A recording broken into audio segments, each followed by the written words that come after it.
Merhaba, kanalıma hoş geldiniz. Bu videomda sizlerle elimde görmüş olduğunuz bu çanta yapılışını paylaşacağım. Yapımı gayet kolay. Belki çiçekleri yerleştirmesi birazcık aklınızı karıştırıyor olabilir. Elimden geldiğince ayrıntılı bir şekilde anlatmaya çalışacağım. Yine dünyaca ünlü bir markaya ait bir çanta çalışacağız. Bunun birçok modeli vardı ama bunu görünce çok sevdim. Sizin de seveceğinizi düşünüyorum. Çünkü çiçekli çantaları genelde çok seviyorsunuz. Ve şu pembe rengi inanılmaz güzel gözüküyor. O yüzden bunu çalışmak istedim. Dediğim gibi birçok çeşidi vardı. Ben bunu değerlendirdim. Bu çantalar oldukça moda aslında ya da yeni trend olmaya başladı. O yüzden ben de görür görmez yapıp sizlerle paylaşmak istedim. Bakın şu şekilde kullanılabilen modeller de var. Ama bunları bakın bu şekilde de kullanılıyor. Şu askı kısmı birazcık daha kısa oluyor. Bu şekilde kullanmak isterseniz mesela 5 tane çiçek var askı kısmında, 4 tane çiçek yapmanız gerekiyor. Bir tarafı 4, bir tarafı 5 çiçek yapmanız gerekiyor. Bu tarzda kullanmak isterseniz. Bakın bu şekilde kullanılıyor. Ya da az önceki bak tuttuğum gibi, gösterdiğim gibi bu şekilde kullanıyorsunuz ya da şu şekilde bakın torba şeklinde kullanıyorsunuz. Yani 3 farklı şekilde kullanılabiliyor. Şimdi iplerimden kısaca video başlangıç esnasında bahsediyor olacağım. Şunu söylemek istiyorum. Ana renginden 1,5 yumağa yakını kullandım diyebilirim. Bir yumağım bitti. İkinci yumağımın da başlangıcını yaptım. Pembe rengimden ise 50 gramlık ipli çift kat yaptığım için bir yumağın tamamını bitirdim. İkinci yumağımı başladım. Onda da 2 yumak kullanmanız gerekiyor. Ya da işte orta kalınlıkta bir ip bulabiliyorsanız bu renkte bir yumak yeterli olacaktır. Pembe fuşya renginiz için. Ama benim gibi 50 gramlık bir ip kullanıyorsanız 2 yumak almanız gerekecek. Çünkü 2 kat yaparsanız diğer renginizi eşitlemiş olabilirsiniz. Bu ipi de oldukça çok kullandım. Habba Respect marka, biliyorsunuz artık. Daha önce de çalışmıştık. Yine aynı ipi kullandım. Belki de elinizde daha önceki projemizden kalan ipiniz varsa onu da değerlendirebilirsiniz.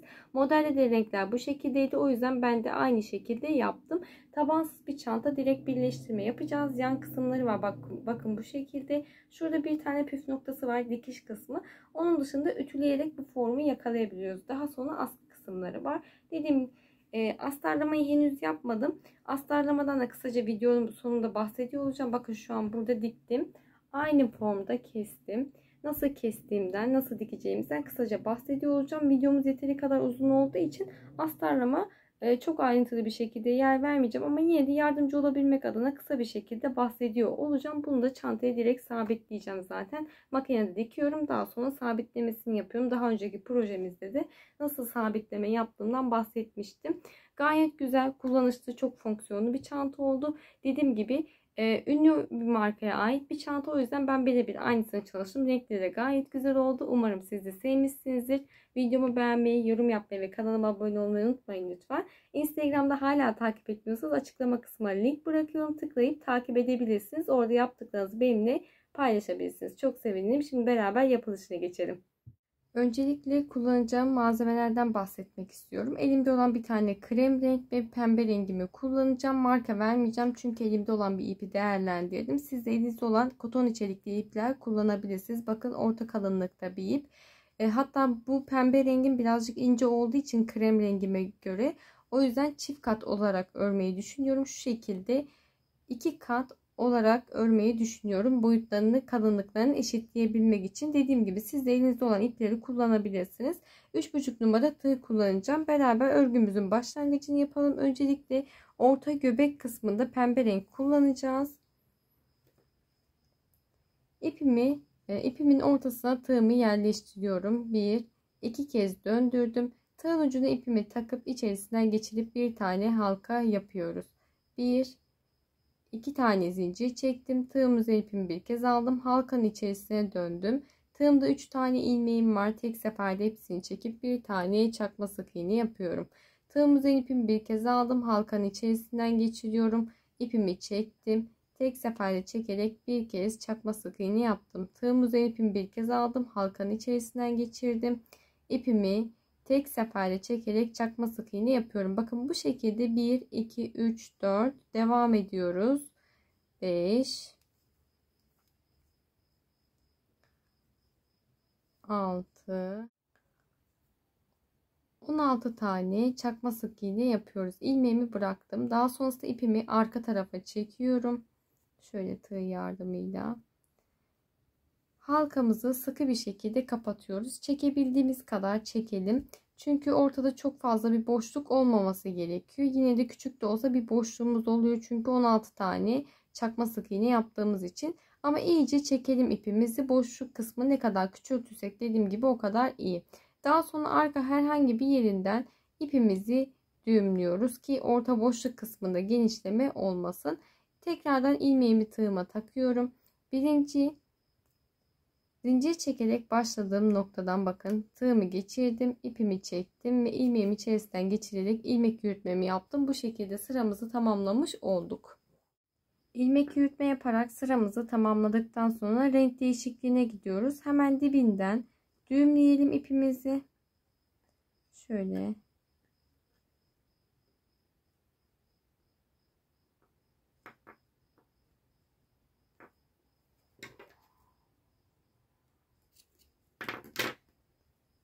Hemen dibinden düğümledikten sonra 1, 2, 3, 4, 5, 6, 7, 8, 9, 10, 11, 12 tane zincir çekiyoruz.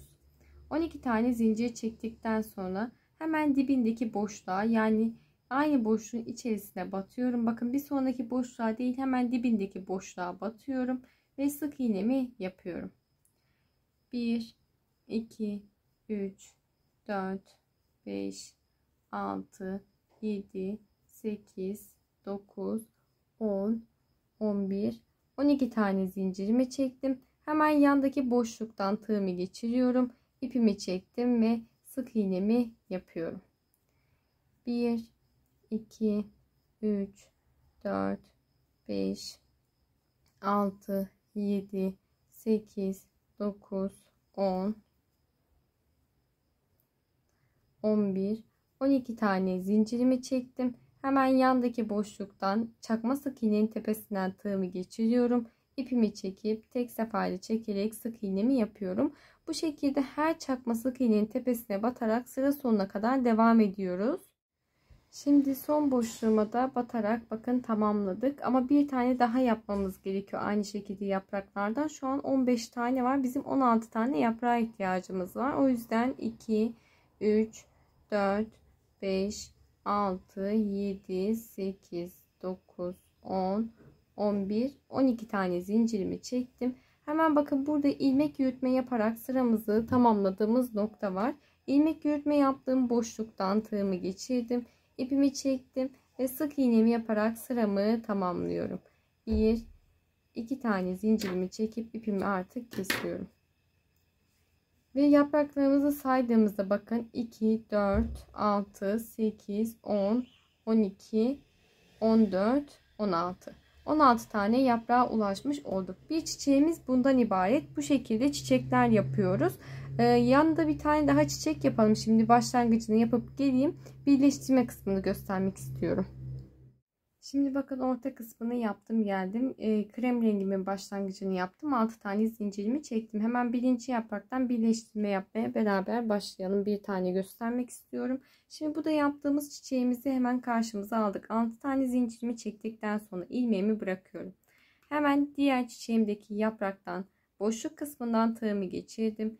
İpimi içerisinden çekiyorum ve devamında 1, 2, 3, 4, 5, 6 tane zincirimi çekiyorum. Zincirimi çektikten sonra hemen bakın başlangıç noktam hemen yanındaki boşluktan tığımı geçirdim. İpimi çekiyorum. İpimi çektim. Burası aslında bizim ilmek yürütme yaptığımız ilk nokta. Oraya batarak bir tane sık iğne yapıyorum. Aklınız karışmasın diye bakın şu şekilde göstermek istiyorum. Battığım noktayı hemen dibindeki noktaya battım. 1, 2, 3, 4, 5, 6 tane zincirimi çektim. İlmeğimi bıraktım. Yandaki yapraktan boşluktan tığımı geçirdim. İpimi çekiyorum içerisinden. 1, 2, 3, 4, 5, 6 tane zincir çekiyorum. Hemen yandaki boşluğa atlayıp sık iğnemi yapıyorum. Bakın bu şekilde 2 tane yaprağımızdan birleştirmiş olduk yandaki çiçeğimizi. Devamında yine 12 tane zincir çekip yandaki boşluğa atlayarak sıramı tamamlayıp geliyorum.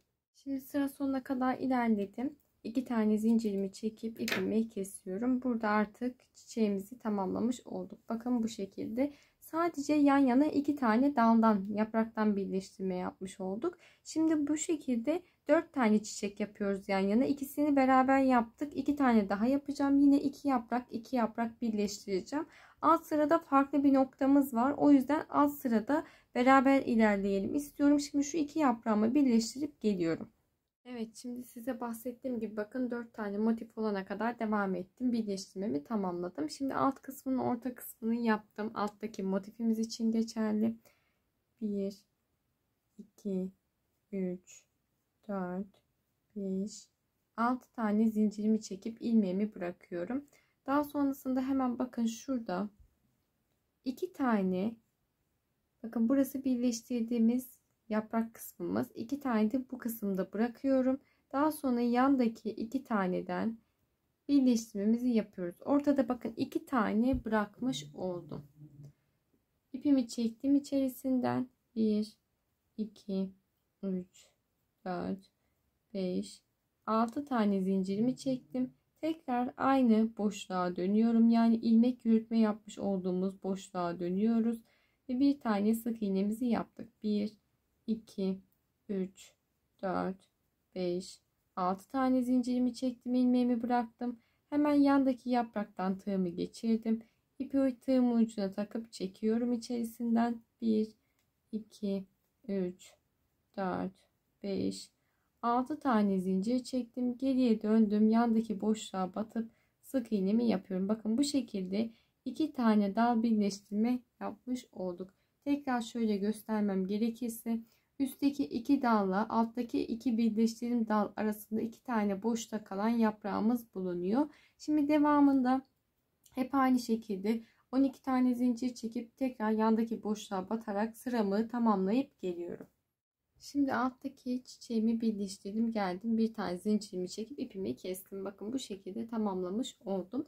Şimdi yandakini de beraber yapalım. Orta kısmına bir tane motif ilave edeceğiz. Onu göstermek istiyorum. Hemen başlangıcımı yapıyorum. 1, orta kısmını aynı şekilde yapmıştım. Devam ediyorum. 2, 3, 4, 5, 6 tane zincirimi çektim. İlmeğimi bıraktım. Şimdi burada alttaki motifimizi birleştirirken şu ortada 2 tane yaprak dal bırakmıştık hatırlarsanız.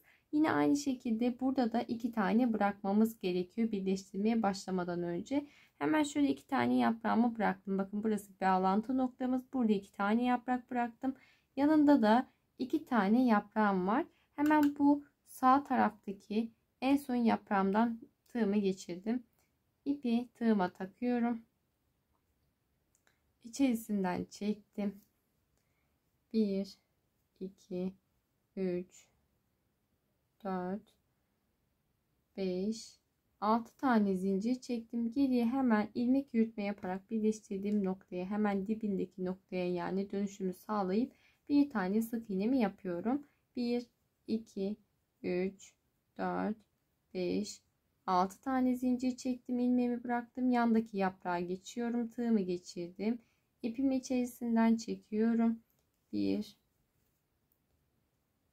2 3 4 5 6 tane zincir çektim. Hemen yandaki boşluktan tığımı geçiriyorum. İpimi çekip sık iğnemi yapıyorum.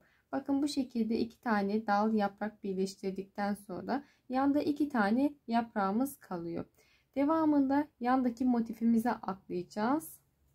Ama öncesinde arada bakın burada 2 tane yaprak boşta bırakmıştık ya, bu motifimizde de bırakmıştık. Yine buradaki motifimizde de 2 tane yaprak bırakacağız.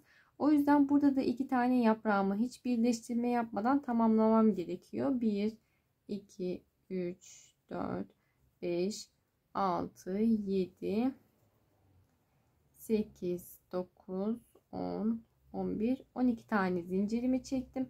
Hemen yandaki boşluktan tığımı geçirip ipimi çekip sık iğnemi yapıyorum. Bir tane yaprağımı yaptım. Devam ediyorum. 1 2 3 4 5 6 7 8 9 10 11 12 tane zincir çektim. Tekrardan yandaki boşluğa dönüyorum. İpimi çektim. Tek seferde çekerek sık iğnemi yaptım. 2 tane yaprak yaptıktan sonra orta boşluk kısmında 2 tane birleştirmek için yapacağız. 2, 3, 4, 5, 6 tane zincirimi çekip ilmeğimi bırakıyorum. Şimdi bu taraftaki motifimizde az önce size söylediğim gibi 2 tane yaprağımı atlıyorum. Yandaki 3. yaprağımdan tığımı geçirdim. İpimi içerisinden çekiyorum. 1, 2, 3, 4, 5, 6 tane zincirimi çektim. Geriye yandaki boşluğa dönüyorum ve sık iğnemi yapıyorum. Bakın bu şekilde devam ettim. 1, 2, 3, 4, 5, 6 tane zincirimi çektim. İlmeğimi bırakıyorum. Boşluktan tığımı geçirdim. Yandaki yapraktan ilmeğimi çektim. Geriye dönüyorum. 1, 2, 3, 4, 5, 6 tane zincir çektim ve yandaki boşluktan tığımı geçirip ipimi çekerek sık iğnemi yaptım ve devam edeceğim. Yine aynı şekilde yaprak yapmaya, sıra sonuna kadar aynı şekilde ilerleyeceğiz. Bakın ortada bu şekilde bir boşluğumuz oldu. Şimdi buradaki yaprağımı dediğim gibi 12 tane zincir çekip yandaki boşluğa batarak tüm sıramı tamamlayıp geliyorum. Size bahsettiğim gibi bakın buradaki çiçeğimi de tamamladım, geldim. Şimdi orta boşluk kısmımıza geldi sıra.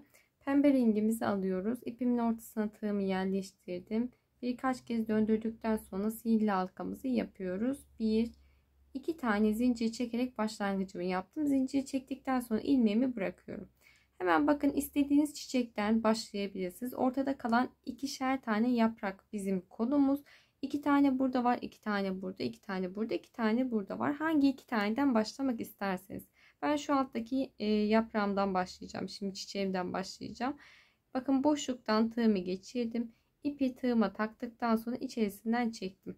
Tığımızı ipimi bir kez aldım. Tekrardan halkaya dönüyorum ve bir tane çakma sık iğne yapıyorum. Tek seferde çekerek ilmeğimi bıraktım. Yandaki boşluktan tığımı geçirdim. İpimi içerisinden geçiriyorum. Tığım üzerine ipimi bir kez alıp geriye dönüp çakma sık iğnemi yapıyorum. İlmeğimi bıraktım. Üstteki çiçeğime geldi sıra. Şimdi 2 tane birleştirme burada yaptım. Üstteki çiçeğimizin 2 tane dalına geldi sıra. İpi tığıma takıyorum. İçerisinden çektim. Tığım üzerine ipimi bir kez aldım. Tekrardan boşluğa dönüp tek seferde çekiyorum. İlmeğimi bıraktım. Yandaki yapraktayım. İçerisinden çekiyorum. Tığım üzerine ipimi bir kez aldım. Tekrardan boşluktan batıp tek seferde çekiyorum. İpimi bıraktım. Buradaki 2 tane yaprağımızı birleştirdikten sonra yandaki çiçeğimize geçiyoruz. Hemen bakın yandaki yaprağın içerisinden tığımı geçirdim. İpi içerisinden çekiyorum. Tığımıza ipimi bir kez aldım. Geriye döndüm. Tek seferde çekiyorum.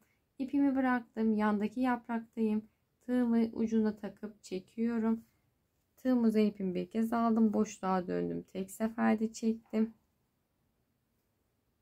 İlmeğimi bıraktım. Şimdi buradakini de birleştirdim. Alttakine geldi sıra. Alttaki yapraktan tığımı geçiriyorum. İpi içerisinden çektim. Tığım üzerine ipimi bir kez aldım. Tekrardan boşluğa dönüp bir tane çakma sık iğne yaptım. İlmeğimi bıraktım. Son yaprağımdayım. Tığımı içerisinden geçiriyorum. İpi içerisinden çektim. Tığım üzerine ipimi bir kez alıp tekrardan boşluk kısmına döndüm.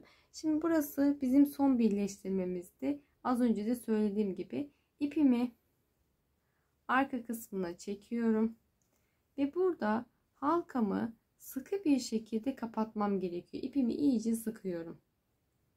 İyice sıktıktan sonra herhangi bir yerden tığınızı geçirebildiğiniz herhangi bir yerden fark etmiyor. İpinizi düğümlüyorsunuz. Tığınızı geçirip arka kısmında şu şekilde bağlayabilirsiniz. İki ayrıldı. Şöyle bağlayalım. Bakın ön kısmını döndüğümüzde ise bu şekilde ilmeğimi tığıma takıyorum ve birinci zincir çekerek başladığım noktadan ikinci zincirimin tepesinden tığımı geçirip ilmek yürütmemi yapıyorum. Bir tane zincirimi çektim. İpimi kesiyorum.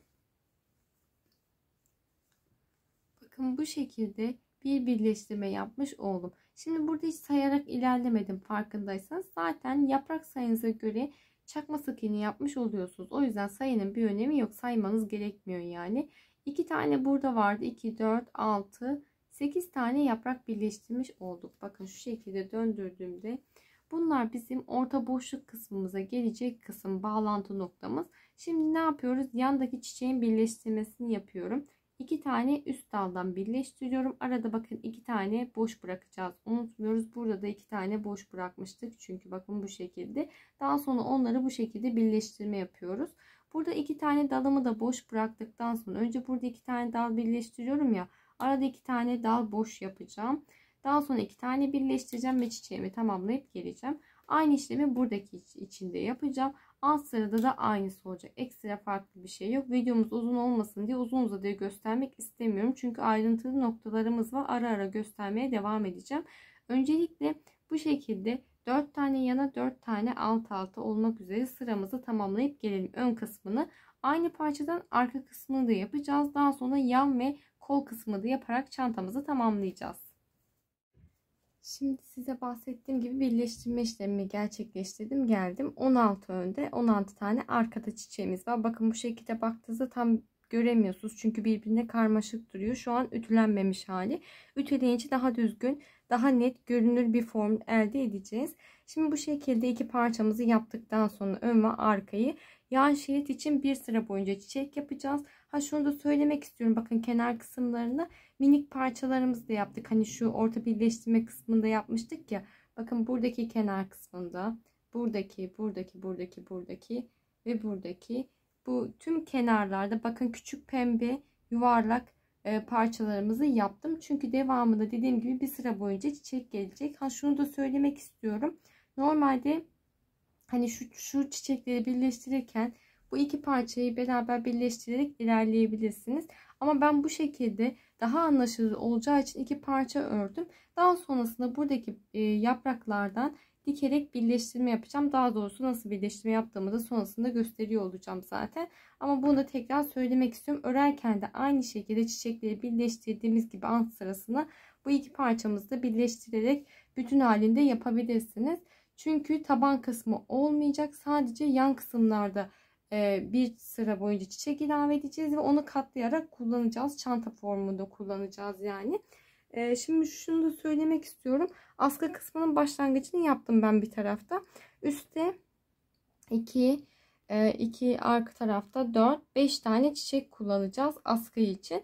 4 tanesini yaptım. 5. çiçeğimizi arka tarafa birleştirme yapacağımız için yapmadım. Şimdi sizinle beraber şuradan bir başlangıç yapalım beraber. Daha sonra arka kısmının birleştirmesini göstermek istiyorum. Dediğim gibi daha sonra da yan kısımlarını yapalım. Şimdi şöyle ben orta kısmını yaptım. 16 tane çakma sık iğnemi yapmıştım pembe kısmında. Arada 2 tane çiçeğimiz kalıyor. Buraya diğer askımızın başlangıcını yapıyor olacağız şu kısımda. Şimdi şöyle yapacağım. 6 tane zincirimi çekeyim. 1, 2, 3, 4, 5, 6. 6 tane zincirimi çektikten sonra şöyle parçamızı çeviriyoruz. Üstte zaten baktığımızda bu pembe kutucukları mutlaka yapın. Nasıl yapacağınızı biliyorsunuz. Nereye denk geldiğini biliyorsunuz zaten. Şimdi şu orta kısmında 2 tane dalım var. Bakın 2 tane dal var. Birincisinden tığımı geçirdim. İlmeğimi taktım. İçerisinden çekiyorum. Daha sonrasında 6 tane daha zincir çekiyoruz. 2, 3, 4, 5, 6 tane zincirimi çektim. Hemen dibindeki boşluğa dönüyorum. İlmeğimi çektim. Tek seferde çekerek sık iğnemi yaptım. 1, 2, 3, 4, 5, 6 tane zincir çektim. İlmeğimi bıraktım. Yandaki yapraktan boşluk kısmından tığımı geçiriyorum. İçerisinden çekip 1, 2, 3, 4, 5, 6 tane zincirimi çektim. Yandaki boşluğa atladım. İpimi çekerek tek seferde çekerek sık iğnemi yaptım. Bu şekilde iki yaprak birleştirmemizi yapmış olduk. Şimdi devam ediyorum. Yanda pembe motifim var, parçam var. 2 dalda oraya birleştirme yapıyorduk hatırlarsanız ve sonunda da 2 dal birleştirme yapacağız. Şimdi şuna geldi sıra. 1, 2, 3, 4, 5, 6 tane zincir çektim, ilmeğimi bıraktım. Hemen birinci boşluktan bakın tığımı geçiriyorum. Tığıma ipimi takıyorum, ilmeğimi içerisinden çektim boşluğun. 1, 2, 3, 4, 5, 6 tane zincir çektim. Geriye döndüm, yandaki boşluğa sık iğnemi yaparak birinci yaprağımı yapmış oldum. Bakın bu şekilde. 1, 2, 3, 4, 5, 6 tane zincir çektim, ilmeğimi bıraktım, yandaki boşluktan tığımı geçiriyorum, ipi tığıma taktım, içerisinden çektim ve 1, 2, 3, 4, 5, 6 tane zincirimi çektim, yandaki boşluğa geldim ve sık iğnemi yaparak 2 yaprak birleştirmemi yapmış oldum. 2 tane çiçeğimize birleştirme yaptık. 2 tane ortadaki parçamıza birleştirme yaptık. Devamında şimdi birleştirme yapmadan 12 tane zincir çekeceğim. 1, 2, 3, 4, 5, 6, 7, 8, 9, 10, 11, 12. 12 tane zincirimi çektikten sonra yandaki boşluktan tığımı geçirdim. İpimi çekip sık iğnemi yaparak yaprağımı yapıyorum. Bu şekilde sıra sonuna kadar devam edeceğim. Sonda 2 yaprağım kalana kadar son 2 yaprağımı bakın burada boşta duran parçamıza birleştirme yapacağız. Şimdi bakın sonda 2 tane yaprağım kaldı. 6 tane zincirimi çektim. Şöyle döndürüyorum örgümü. İlmeğimi bırakıyorum. Burada hemen ikinci boşluktan bakın ikinci boşluktan tığımı geçirdim. İlmeğimi tığıma takıyorum. İçerisinden çektim. 1, 2, 3, 4, 5, 6 tane zincir çektim. Geriye boşluk kısmına döndüm ve sık iğnemi yaparak birinci yaprağı birleştirmeyi yaptım. 1, 2, 3,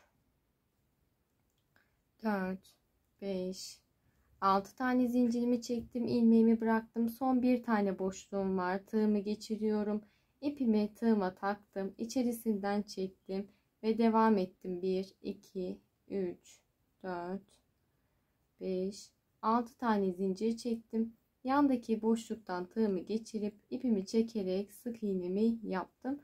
Burada son birleştirmemizi yapmış olduk. Bir tane zincir çekiyorum.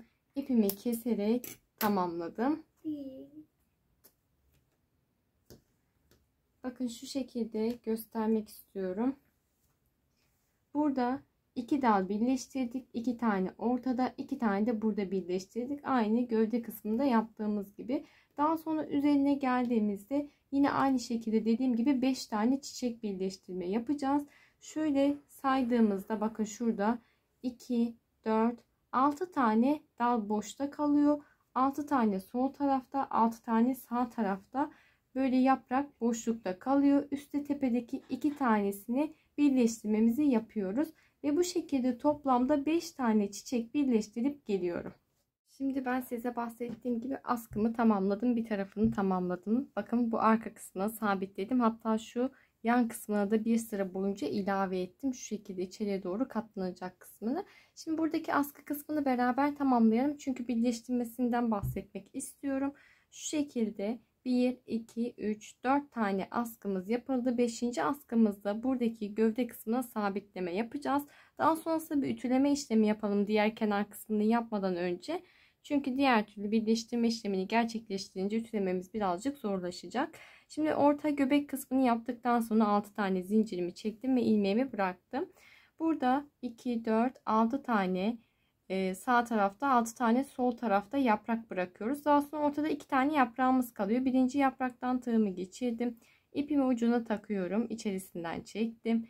1, 2, 3, 4, 5, 6 tane zincirimi çektim. Hemen geriye dibindeki boşluğa döndüm ve sık iğnemi yaptım. Bakın bu şekilde birinci birleştirmemi yaptım.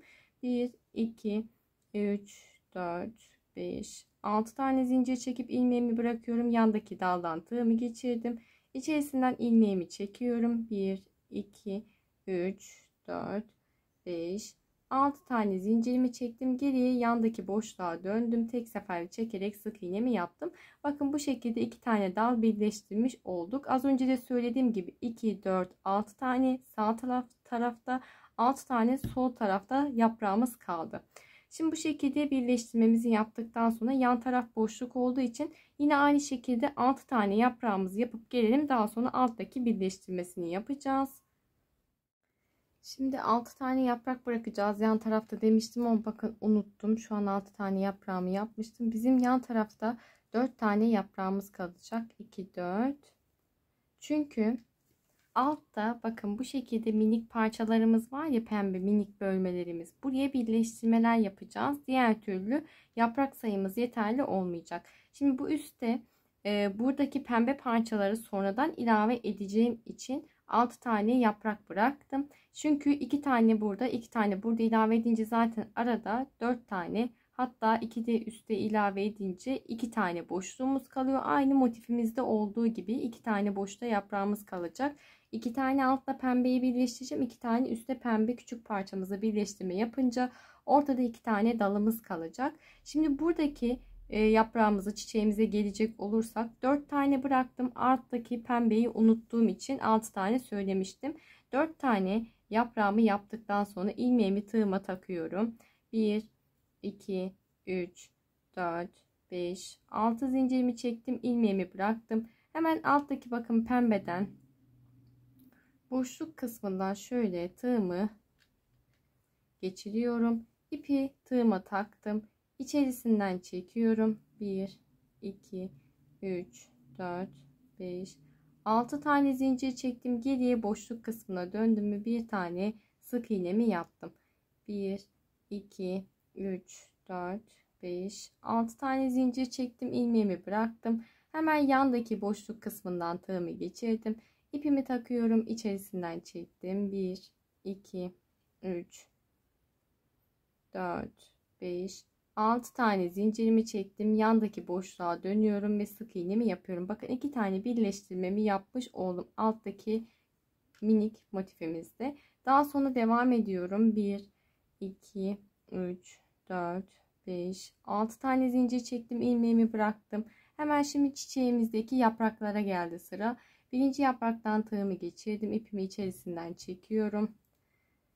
1, 2, 3, 4, 5, 6 tane zincir çektim. Geriye yandaki boşluktan tığımı geçirip sık iğnemi yapıyorum. Bakın bu şekilde 2 tane burada, bir tane burada, bir tane daha yapacağım. 1, 2, 3, 4, 5, 6 tane zincir çektim. İlmeğimi bıraktım. Yandaki yapraktan tığımı geçiriyorum. İpimi içerisinden çektim. 1, 2, 3, 4, 5, 6 tane zincir çektim. Yandaki boşluktan tığımı geçirdim. İpimi çekip sık iğnemi yapıyorum.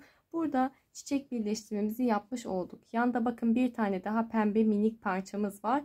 Oraya devam ediyorum şimdi. 1, 2, 3, 4, 5, 6 zincir çekip bırakıyorum. Hemen yandaki pembe minik parçamızın içerisindeki boşluktan tığımı geçiriyorum. İpimi içerisinden çektim. 1, 2, 3, 4, 5, 6 tane zincirimi çekiyorum. Geriye yandaki boşluğa döndüm. Sık iğnemi yaptım. 1, 2, 3, 4, 5, 6 tane zincir çekip ipimi bırakıyorum. Yandaki boşluktan tığımı geçirdim. İpimi tığıma takıp içerisinden çekiyorum sadece ve devamında 1, 2, 3, 4, 5, 6 tane zincirimi çekip geriye dönüp boşluk kısmına batarak sık iğnemi yapıyorum. Bu şekilde alt kısmının birleştirmesini yapmış olduk. Aynı şekilde diğer tarafta da bakın birleştirmemi yapmıştım. Zaten buradaki gövde kısmına nasıl birleştirme yapıyorsak aynı şekilde ilerliyor. Bir kez yapınca siz de kavrayacağınızı düşünüyorum. Çünkü gayet kolay, sırasıyla takip ediyorsunuz. Devamında yine 1, 2, 3, 4, 5, 6, 7, 8, 9, 10, 11, 12 tane zincirimi çektim. Yandaki boşluğa batıp yaprağımı yapıyorum.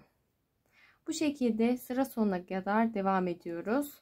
Şimdi son boşluğuma da sık iğnemi yaptım. Bir tane zincirimi çekip ipimi kesiyorum artık. Birleştirmemizi tamamlamış olduk. Aslında askı kısmını tamamlamış olduk. Devamında bakın saydığımda 2, 4 tane burada boşta yaprağım kaldı.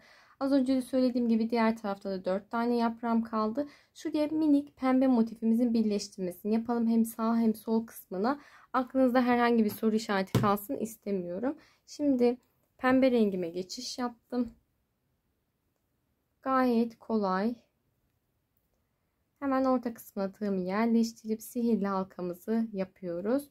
1, 2 tane zincir çekerek başlangıcımı yaptım. İlmeğimi bırakıyorum. Hemen şuradaki motifimizin, çiçeğimizin üstünden birleştirmeye başlayalım. Bakın burada 2 tane yaprağımı birleştireceğim. Burada üstteki 2 tane yaprağımı birleştireceğim. Yanda 2 tane yapraklarımız boşta kalacak. Hemen bakın birinci yaprağı atlıyorum. İkinci yaprağın içerisinden tığımı geçirdim. İlmeğimi içerisinden çekiyorum. Tığım üzerine ipimi bir kez aldım. Geri boşluk kısmına bir tane çakma sık iğne yaptım. İlmeğimi bıraktım. Yandaki yapraktan tığımı geçirdim.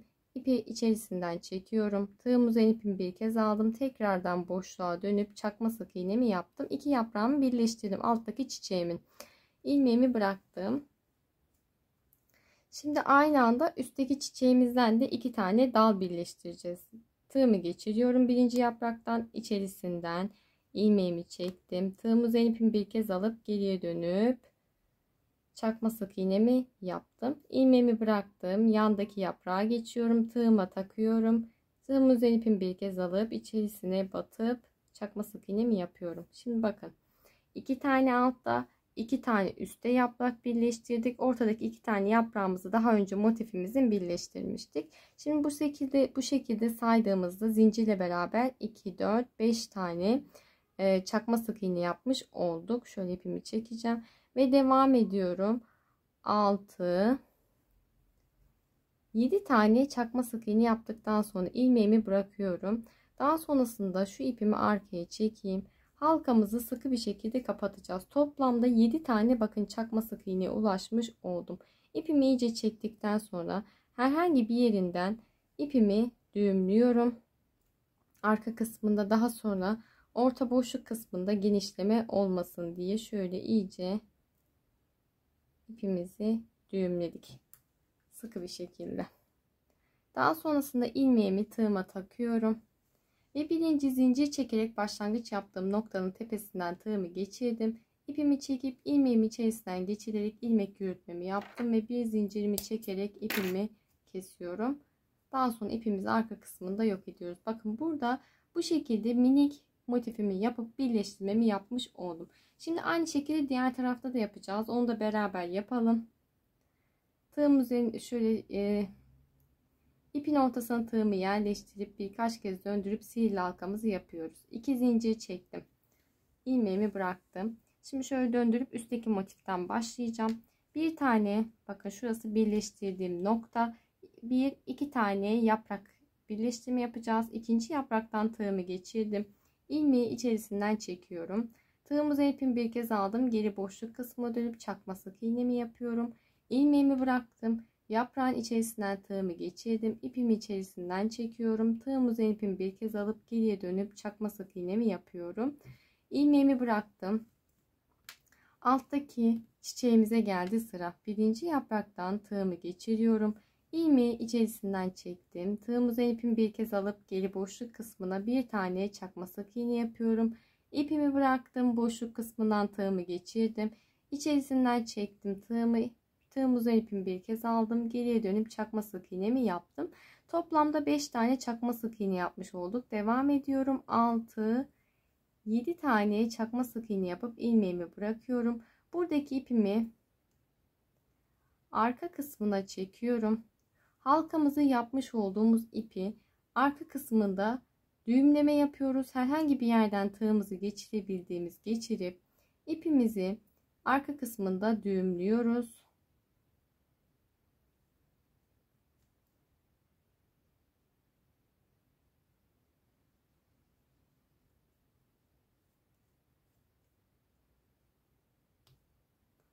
Arka kısmında düğümledikten sonra ilmeğimi tığıma takıyorum ve birinci zincir çekerek başladığım noktadan tığımı geçirip ipimi çekip ilmeğim içerisinden ilmek yürütmemi yapıp bir zincirimi çekiyorum Ve burada birleştirme işlemimizi tamamlamış oldum. Bakın bu şekilde.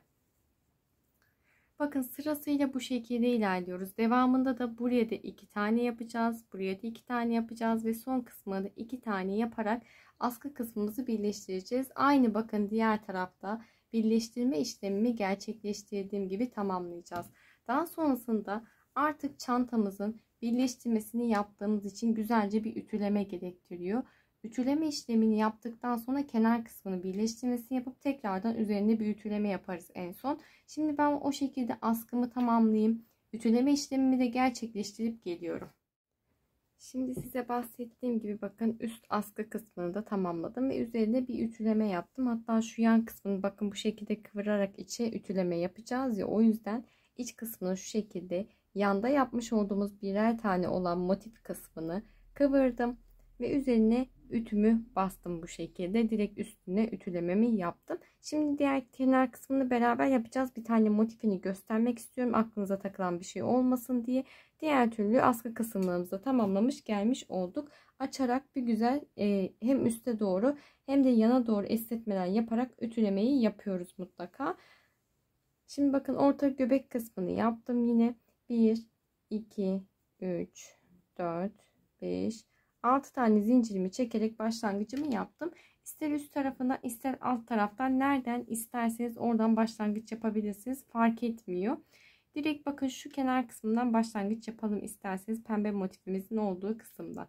Tığımı geçirdim.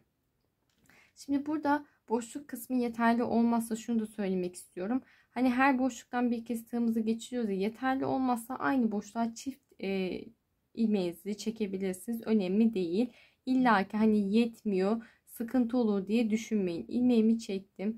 1, 2, 3, 4, 5, 6 tane zincirimi çektim. Dönüşümü sağladım. Hemen dibindeki noktadan bakın tığımı geçirdim. İpimi çekip sık iğnemi yapıyorum. Burası yan kenar kısmı. Bu tarafta yaptığımı gösteriyorum şimdi.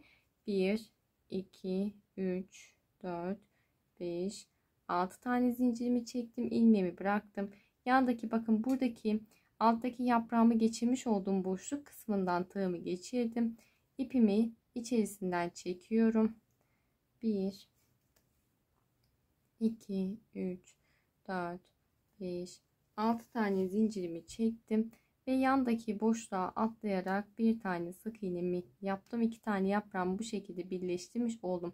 Bakın aynı boşluğun içerisinde hem buradaki dalımı birleştirdim hem de buradaki dalımı birleştirdim. Demek istediğim buydu. Çift birleştirme yapabilirsiniz. Sıkıntı olmayacak. 3, 4, 5, 6 tane zincirimi çektim. Şimdi alttaki 2 tane bakın boşta olan dalım var. Birinci daldan tığımı geçiriyorum. İpimi içerisinden çektim. 1, 2, 3, 4, 5, 6 tane zincirimi çektim. Geriye boşluk kısmına dönüyorum. Ve sık iğnemi yaparak bir tane dalımı birleştirmiş oldum. Devam ediyorum. 1, 2, 3, 4, 5, 6 tane zincir çektim. İlmeğimi bıraktım. Yandaki daldan tığımı geçiriyorum. İçerisinden ipimi çektim. 1, 2, 3, 4, 5, 6 tane zincirimi çektim. Yandaki boşluktan tığımı geçirip bir tane sık iğnemi yapıyorum. 2 tane dal üstte pembe kısmı ile birleştirme yapmıştık. 2 tane dal da alttaki çiçek kısmına birleştirme yaptık. Şimdi bakın burada boşta duran bir tane daha minik parçamız var. Buradan 1,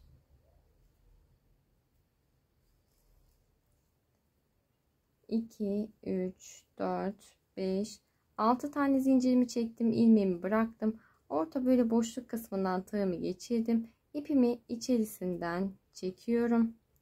1, 2, 3, 4, 5, 6 tane zincir çektim. Geriye boşluk kısmına dönüp bir tane sık iğnemi yaparak dönüşümü sağlamış oldum. Şimdi 1, 2, 3, 4, 5, 6 tane zincir çektim. Yandaki boşluktan tığımı geçiriyorum. İpimi tığıma takıp içerisinden çektim. 1, 2, 3, 4, 5, 6 tane zincirimi çektim. Geriye dönüşümü sağlayıp sık iğnemi yapıyorum. 2 tane dal da bu alt pembe kısmında birleştirmiş olduk. Bakın 2, 4, 6 tane birleştirme yapmış olduk. Şimdi burası şöyle düzelttiğimizde alt kısımda kalan, boşta kalan kısım, buraya 2 tane dal, hiç birleştirme yapmadan devam ediyoruz. 3 4 5 6 7 8 9 10 11 12 tane zincirimi çektim. Yandaki boşluğa batıp bir tane sık iğnemi yapıyorum. 1 2 3 4 5 6 7 8 9 10 11 12 tane zincirimi çekiyorum. Yandaki boşluğa batıp sık iğnemi yaparak 2 tane alt taban kısmına gelecek olan boştaki dal kısmını yapıyoruz. Devamında katladığımızda bakın diğer taraftaki parçamız var. Artık çantamızı bir bütün haline getireceğiz. Buradaki minik pembe kısmından birleştirmeye başlıyoruz. Ortada 2 tane dalımız var. Üstte pembe kısmı var. Şimdi 6 tane zincirimi çekiyorum. 1 2 3 4 5 6 tane zincirimi çektim. İlmeğimi bırakıyorum pembe kısmından. Şimdi üstten hemen boşluk kısmından tığımı geçirdim. İpimi takıyorum. İçerisinden çektim. 1 2 3 4 5 6 tane zincirimi çektim. Geriye boşluk kısmına dönüyorum. Sık iğnemi yaparak dönüşümü sağlamış oldum. 1 2 3 4 5 6 tane zincir çektim. İlmeğimi bırakıyorum.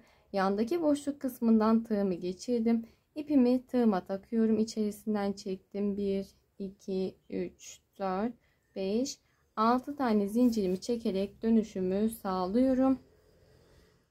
Hemen yandaki boşluk kısmından tığımı geçirip sık iğnemi yapıyorum. Bu şekilde ilk karşı tarafta birleştirmemizi yapmış olduk. Bakın devam ediyoruz.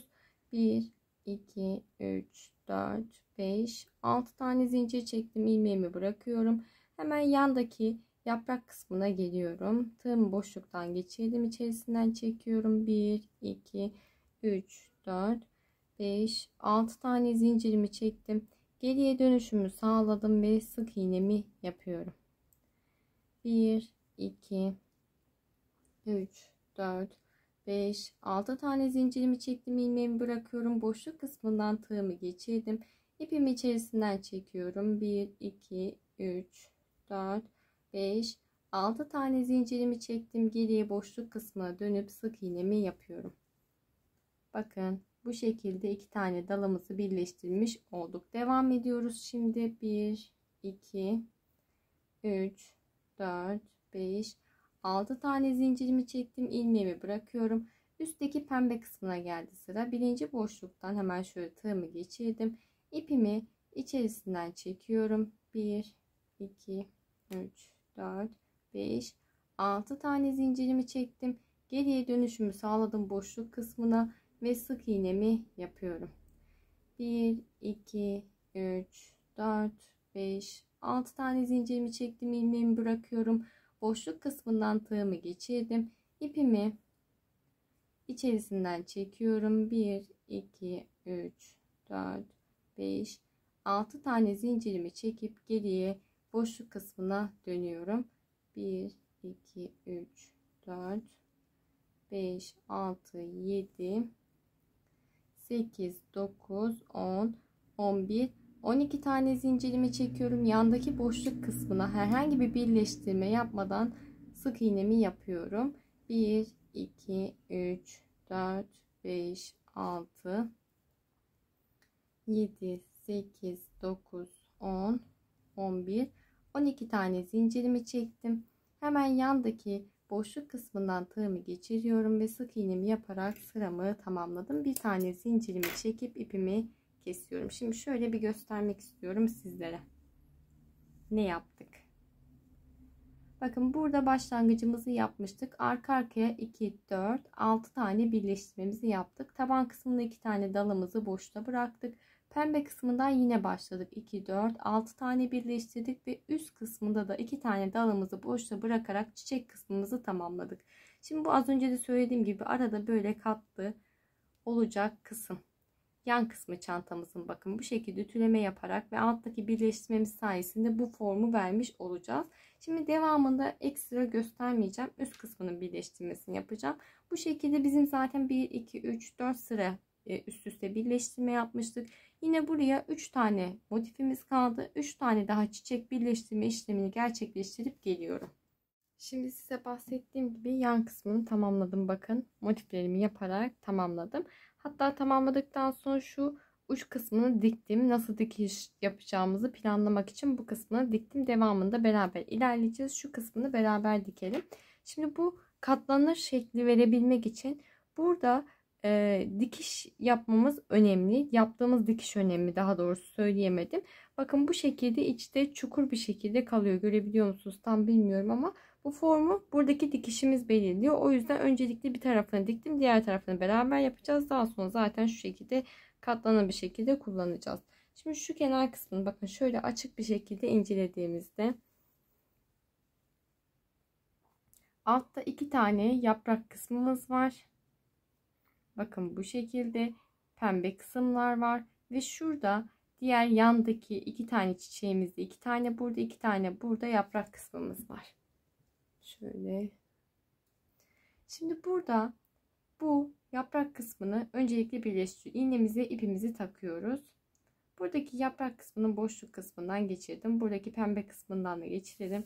Yaprağımızın bir tanesini bu taraftaki pembeye, bir tanesini diğer taraftaki pembe kısmına birleştirme yapacağız.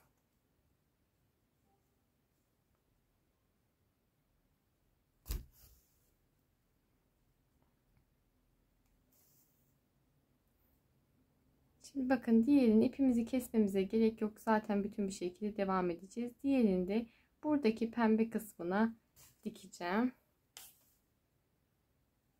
Bakın şöyle pembe kısmına ama iç kısımda bırakıyorum, tamam mı? Arka kısmında değil, iç kısmında bırakıyoruz. Bir kez daha şöyle dikerek tamamladım. Bakın. 2 tane dalımız boştu. Bu şekilde birleştirmiş olduk. Arasında boşluk var ya, dalın bir tanesi buradaki pembeye, bir tanesi buradaki pembeye birleştirdim. İğnemde ipim duruyor. Şöyle ipimi arka kısmına alalım. Şu şekilde 2 tane, bakın ortada bir tane çiçeğimiz var ya, 2 tane motifimi birleştiriyorum. Pembe kısmını birleştiriyorum. Arka kısmındayız. Şimdi bakın iğnem şurada en sonda olduğu için buradaki şu yaprak kısmının boşluğuna şöyle iğnemi geçirdim. Buradaki pembe kısmına sabitliyorum ikinci yaprağımızı. Tekrar şöyle boşluk kısmından geçirdim. Bir kez daha git gel yapıyorum. Daha sonrasında yandaki boşluktan, boş daldan şöyle iğnemi geçiriyorum. Diğer yaprağımdan da geçirip buraya sabitliyorum. Hepsini aslında buraya sabitleme böyle büzdürmüş gibi oluyoruz sanki, bakın. Buraya iyice sabitliyoruz. Şimdi şöyle göstereyim. Burada 2 tane boşta yaprağım vardı. Orta kısmında 2 tane boşta yaprağım vardı. Bu şekilde birleştirdikten sonra şuradaki 2 tane yaprağımı buraya sabitledim. Şimdi şu karşılık gelen noktaya, karşıdaki motifimize, pembe parçamıza geçişimizi sağlıyoruz. Buraya da birleştirme yapmamız gerekiyor karşılıklı. Aslında ilk başta da bunu yapabilirsiniz. Buraya da bu kısmı birleştirmemiz gerekiyor karşılıklı, dediğim gibi. Hem de ilerlemiş oldum diğer kısmına doğru. Bakın 2 tane parçamı birleştirdim. Daha sonra şuradaki diğer taraftaki boşta 2 tane dalımız vardı ya, onları sabitleyeceğiz. Buraya sadece dikiyorum. Burayı böyle büzüştürmüş oluyoruz. Az önce de söylediğim gibi orta kısmı iç kısmında kalmış oluyor bu şekilde. Şimdi şu pembe kısmına şu dalımızla dikelim. Tekrar göstermek istiyorum. Şöyle iç kısmında iğnemi çektim. Bakın çukurlaştı. İç kısmında kaldı. Diğer motiflerimizi de bu şekilde üst kısmına birleştirmiş olduk.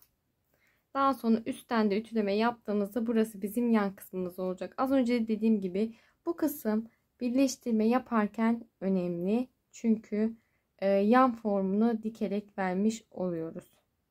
Şimdi şöyle ipimizi buraya düğümleyelim. Düğümledikten sonra keseceğim.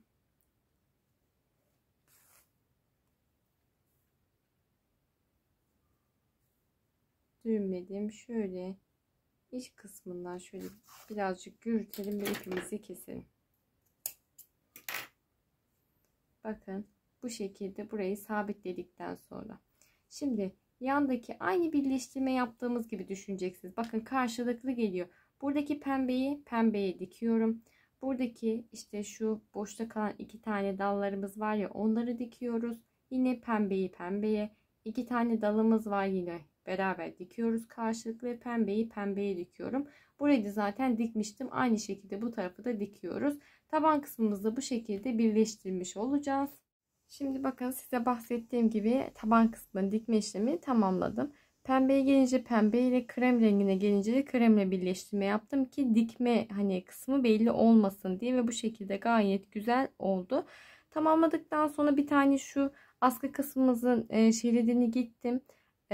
Her zaman yapıyorum. Bir tarafı gidiyorum, bir tarafı sizinle beraber gidiyorum ama bu tarafı gitmeyeceğim. Çünkü şu orta kısmını beraber başlayalım istiyorum. Bir bütün halinde olduğu için orta kısmından başlangıç yapalım istiyorum. Şöyle ipimin ortasına tığımı yerleştirdim ve bir tane zincir çekerek başlangıcımı yaptım. Daha sonra bakın burada kenar tam askıda pembe kısmından başlangıcımızı yapalım. İpimi geçirdim boşluktan. Bir tane sık iğnemi yaptım. Yandaki boşluktan tığımı geçiriyorum. İpimi çekip sık iğnemi yaptım. Ve son boşluktan da tığımı geçirdim. Sık iğnemi yapıyorum. Şimdi bakın burada şu kısma birleştirme yaptığımız noktaya geldiğimizde bir tane sık iğne yaptım. Yanına geçiyorum. Bir tane daha sık iğne yaparak iki tane sık iğne yaptım. Burası birleştirme yaptığımız kısım. İki tane sık iğne yaptım. Ortada iki tane dal vardı boşlukta. Hemen böyle ben göz kararı saymıyorum. Zincirin ortasından tığımı geçiriyorum. Birazcık yan tarafından geçirdim. Bakın bir. Yandaki zincirden geçirdim. 2. Yandaki zincirden geçiriyorum. 3. Yandaki zincirden geçirdim tığımı. 4 tane sık iğne yaptım. Daha sonra yandaki yaprak kısmına atlıyoruz. Direkt bakın sık iğnemi yaptım. 1. Yandaki zincire atladım. 2. 3. 4 tane sık iğnemi yaptım. Daha sonrasında ne yapıyorduk? Birleştirmenin öncesindeki yaprağımıza da 2 tane sık iğne yapıyorduk. 1, 2 tane sık iğnemi yaptım. Daha sonra pembe motifimize geliyoruz. Boşluklardan ne kadar boşluğunuz varsa burada o kadar sık iğne yapıyorsunuz. 1, 2, 3 tane sık iğnemi yaptım. Bakın bu şekilde ilerlemiş oldum. Şimdi devam ediyorum. Hemen yanındaki birleştirme yaptığım yaprağın içerisine ilk zincirin içerisinden tığımı geçirdim ve bir tane sık iğnemi yaptım. Ne yapıyorduk? Bu birleştirme noktamızdaki yaprağımıza iki tane sık iğne yapıyorduk. Hemen şöyle tığımı geçirmeye çalışıyorum. Geçiremedim. Yandaki zincirden de tığımı geçirdim. İpimi çekip sık iğnemi yaptım burada.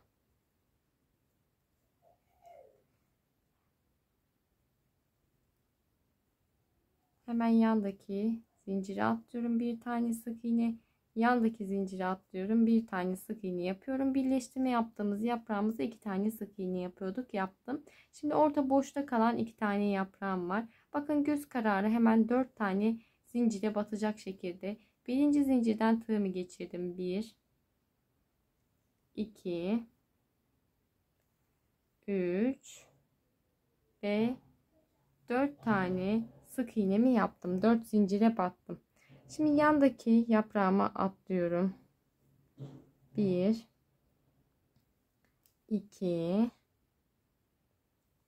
3, 4 tane sık iğnemi yapıyorum. Bakın bu şekilde. Devamında burada birleştirme yaptığım yaprağım var. Hemen bakın şöyle 2 tane de şu arkada kalan kısmına değil, önde kalan kısımda tığımı geçirdim. 1, 2 tane sık iğnemi yaptım. Yandaki pembe kısma geliyoruz. Şimdi motifimize geliyoruz. 1, 2 tane boşluğum vardı. 2 tane sık iğnemi yaptım. Yanda birleştirme yaptım. Yaprağıma batıyorum. 1, 2 tane sık iğnemi yaptım. Ortadaki yapraklarımıza ise 4 tane sık iğne yapıyorduk. 1,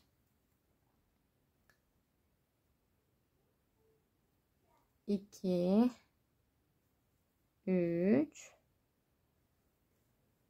4 tane sık iğnemi yapıyorum. Hemen yandaki yaprağımıza atladık. 1, 2, 3, 4 tane sık iğnemi yaptım. Birleştirme yaptığım noktadaki yaprağıma tığımı geçirdim. 1, 2 tane sık iğnemi yapıyorum. Daha sonrasında orta pembe kısma geliyoruz. Pembe kısmına ne kadar boşluk varsa 1, 2, 3 tane sık iğnemi yaptım. Şimdi bakın şu şekilde bir bakmak istiyorum. Burada bir başlangıç yapmıştık. Bakın aynı şekilde ilerleyince direkt dönüşümüzü sağlamış olduk. Şimdi şunu söylemek istiyorum. Ben sayılarımı tahmini veriyorum. Mesela şu kol kısmında daha az sık iğne yapmıştım. Birazcık kastığı için bu şekilde bir sayı belirledim. Ama bakın birazcık marullaşma var gibi. Marullaşma oluyor hissederseniz. Yani böyle bol bol duracaksa bu 4 battığımız kısımlara 3 tane sık iğne yapabiliriz. Ya da 2 tane sık iğne yaptığımız kısma 1 tane sık iğne yapabiliriz. Ya da az önce söylediğim gibi çok kasıyorsa daha fazla sık iğne yapabiliriz. Bu tamamen elinize ve ipinizin ayarına göre farklılık gösterecektir. Amaç burada dümdüz bir görüntü elde edebilmek ve nasıl ilerleyeceğimizi de göstermek istedim. Ama sayılara takılı kalmayalım. Dediğim gibi farklılık olabilir. İşte 4 sık iğne ise 3 tane sık iğne yaparız ya da 2 tane sık iğne yaparız. Bunu da kendiniz ayarlıyor olmanız gerekiyor. Şimdi aynı şekilde ilerleyeceğim. Zaten hiç farklı bir şey yok. Bak devamında dönüşümüzü bile sağlamışız kol kısmına doğru. Buradan arkaya doğru dönüş sağlayacağız. Daha sonra arkadan dönüş. Şöyle ilerleyeceğiz ve yine başlangıç noktamıza kadar gelmiş olacağız. Şimdi başlangıç noktama kadar size bahsettiğim gibi ilerledim. Burada hemen birinci boşluktan sık iğnenin tepesinden tığımı geçirdim. İlmek yürütmemi yaparak sıramı tamamlıyorum. 1, 2 tane zincirimi çektim. Dibindeki değil bir sonraki boşluktan tığımı geçirdim. İpimi çekip tek seferde çekerek sık iğnemi yaptım. Yandaki boşluktan tığımı geçiriyorum. İpimi çekip tek seferde çekerek sık iğnemi yapıyorum. Yandaki boşluktan tığımı geçirdim. İpimi çekip tek seferde çekerek sık iğnemi yapıyorum. Bu şekilde her boşluğa bir tane sık iğne yaparak sıra sonuna kadar devam ediyoruz. Sıra sonuna kadar ilerledim. Birinci boşluktan tığımı geçirdim. İpimi çekip ilmeğimin içerisinden geçirerek ilmek yürütmemi yapıyorum. Ve bir tane zincirimi çekip ipimi kesiyorum. Ve bakın çantamızı bu şekilde tamamlamış olduk. Aynı şekilde bu orta kısmında nasıl yaptıysak kenar kısımlarına da aynısını yapıyoruz. Şimdi bu kenar kısmının ütülenmemiş hali. Diğer kenar kısmı ise ütülendiği için bakın dümdüz bir görüntü elde ettik. Şimdi sıra geldi astarlama kısmına. Astarlama kısmında uzun uzadıya bahsetmeyeceğim. Videomuz yeteri kadar uzun oldu ama kısaca göstermek istiyorum. Bakın şu şekilde çantamızı koyarak astarımızı kesiyoruz. Birazcık yanlarda pay bıraktım. Çünkü iç kısmı var ya hani şu şekilde kıvrılma payında düşünerek birazcık pay bıraktım. Ve yine aynı şekilde birazcık da taban kısmında pay bıraktım. Şu şekilde kaldırdığına bakın formu aynısını kestim. Uzun askı kısımları var ve yanda hafif çıkıntısı var. Ve şunu söylemek istiyorum, 2 parça halinde kestim. Diğer türlü sabitlemek birazcık sıkıntı olacaktı. Bunu dikiş makinesine dikeceğim. Daha sonrasında ise çantaya sabitleyeceğim. Dediğim gibi sadece kısaca bir bahsetmek istedim. Diğer türlü videom yeteri kadar uzun oldu zaten. Çanta da çok güzel oldu. Umarım siz de beğenmişsinizdir. Videomu beğenmeyi ve kanalıma abone olmayı unutmayın lütfen. Bir sonraki videoda görüşmek üzere. Hoşça kalın.